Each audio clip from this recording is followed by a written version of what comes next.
నమస్కారం అందరికీ. మన ఛానల్కి స్వాగతం. ఈరోజు వీడియోలో మనం శివుని పూజలో ఉండే 3 రకాల పూజా విధానాలను తెలుసుకుందాం. మనకు శివునికి ఎలాంటి పూజలు చేయాలి, ఏ విధంగా పూజలు చేయాలి, ఎలాంటి పూజలు చేస్తే ఏ విధమైన ప్రయోజనాలు ఉంటాయి అన్నది ఈ వీడియోలో తెలుసుకుందాం.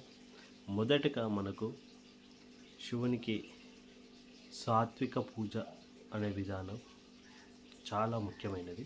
దాని గురించి తెలుసుకుందాం. సాత్విక పూజ ఇది శుద్ధమైనది, ప్రశాంతమైనది, పవిత్రమైన పూజ విధానం. సాత్విక పూజలో మనకు శాంతి, ద్వేషం లేకుండా, కోరికలలో పలకకుండా భక్తితో చేసే ప్రార్థన ఇది చాలా ముఖ్యమైనది శివునికి.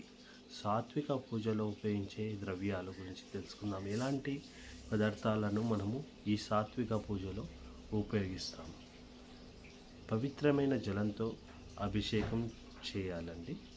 పాలు, పెరుగు, తేనె, గంధం, బిల్వదళాలు, తెలుపు, పసుపు, పుష్పాలు ఇవి చాలా ముఖ్యమండి. తెలుపు, పసుపు, పుష్పాలు అన్నది చాలా ముఖ్యమైనది శివునికి ఈ సాత్విక పూజలో.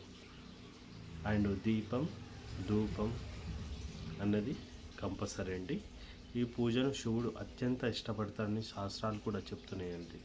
సాత్విక పూజ చేసే వారికి శాంతి, ఆనందం, కుటుంబ సమృద్ధి, ఆధ్యాత్మికత, అభివృద్ధి లభిస్తాయండి. ఎలాంటి ఆటంకాలు కానీ, శాంతి లేకపోవడం కానీ, మనసు ప్రశాంతంగా ఎలాంటి వాటికి లోబరచకుండా ఉండడానికి, మనసు అనేది ప్రశాంతంగా ఉండడానికి ఈ పూజ అనేది చాలా ముఖ్యమండి. శివునికి కూడా అతి ఇష్టమైన పూజ ఈ సాత్విక పూజ అండి. అండ్ రెండో పూజ గురించి తెలుసుకుందాం. రెండో పూజ వచ్చేసి రాజస పూజ. ఇప్పుడు రాజస పూజ, ఈ పూజలో భక్తితో పాటు శక్తి, విజయాలు, అభివృద్ధి కోసం చేసే ప్రార్థన ప్రధానంగా ఇందులో ఉంటుందండి. ఈ రాజస పూజ ముఖ్యంగా ఎవరు చేస్తారంటే రాజకీయవేత్తలు, వ్యాపారులు అండ్ ఇంకా ఏదైనా సాధించాలనే ఒక కోరిక, తీరని కోరికలు ఉంటాయి చూడండి. అలాంటి వారు ఈ పూజను చేయడం వల్ల ఖచ్చితంగా ఫలితాలన్నీ ఉంటాయండి ఈ పూజలు. అందుకే ఇది ఎక్కువ రాజకీయవేత్తలు, వ్యాపారులు బాగా చేస్తారండి. దీనివల్ల కూడా చాలా ఫలితాలు కూడా ఉంటాయి. ఈ రాజస పూజ చేసే విధానం ఏ విధంగా ఉంటుందంటే ఎక్కువ పుష్పాలు ఉండాలండి. ఈ పూజకు పుష్పాలు అనేది ఎక్కువ ఉండాలి. ఎందుకంటే అలంకరణ కోసం పుష్పాలు ఎక్కువ ఉపయోగించడం వల్ల చాలా లాభాలు ఉంటాయి. కర్పూర హారతి ముఖ్యమండి. శంఖం, గంటతో మోగించడం, మిఠాయిలు, పండ్లు, నైవేద్యం ఘనమైన పూజ విధానం అండి. ఇందులో ఎక్కువ అనేది ఇంకా కొంతమంది ఏ విధంగా చేస్తారంటే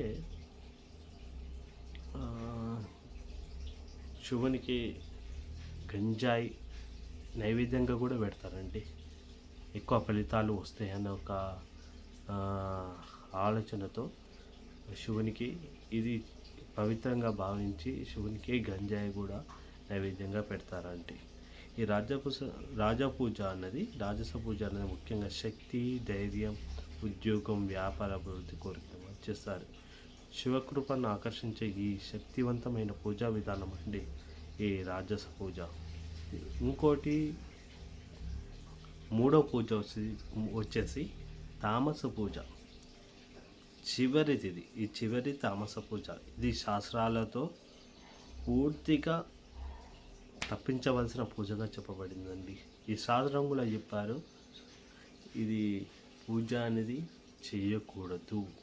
ఎందుకంటే ఈ తామస పూజ లక్షణాలు ఏ విధంగా ఉంటాయంటే కోపం, అహంకారం, లోభంతో చేసే పూజ అనమాట. అంటే ఎక్కువ శత్రు పూజలు, కోరికలు తీర్చుకోవడానికి, ఎవరన్నా చంపాలన్నా లేకపోతే ఎవరన్నా మోసం చేయాలన్నా ఇది ఒక వ్యతిరేకం అండి. శివునికి చాలా వ్యతిరేకమైన పూజ అండి ఇది. అందుకే ఇది హాని చేయాలనే కోరిక, అసహజమైన ద్రవ్యాలు వాడకం. అంటే ఎలాంటి అంటే శివునికి ఉపయోగించరాని పదార్థాలు అన్నమాట ద్రవ్యాలు. మాంసం కానీ, మద్యపానం కానీ, ఉల్లిపాయ, వెల్లుల్లి, రక్తం సంబంధించిన పదార్థాలు ఇందులో ఉపయోగించడం జరుగుతుంది. దానివల్ల ఈ- ఈ ఎక్కువ అర్థమైంది కదా, ఈ పూజను మనసును అస్థిరం చేస్తుందండి. శుద్ధమైన శివభక్తికి ఇది పూర్తిగా విరుద్ధం. శివునికే నచ్చదు ఇది. ఎక్కువ రాక్షసులు వంటి వాళ్ళు చేస్తారు శివుని యొక్క కృపను కోరుకోవడానికి. అందువల్ల దీని శాస్త్రాలు కూడా నిషేధించాయి. ఇక్కడ చేయడం లేదండి. ఓన్లీ అఘోరాలు మాత్రమే చేస్తారండి ఇది. ఎందుకంటే అఘోరాలు ఎక్కువ ఈ పూజలో భస్మం అనేది పూసుకుంటారండి. ఒళ్ళంతా భస్మం పూసుకొని ఈ పూజ విధానాన్ని చేస్తారనమాట.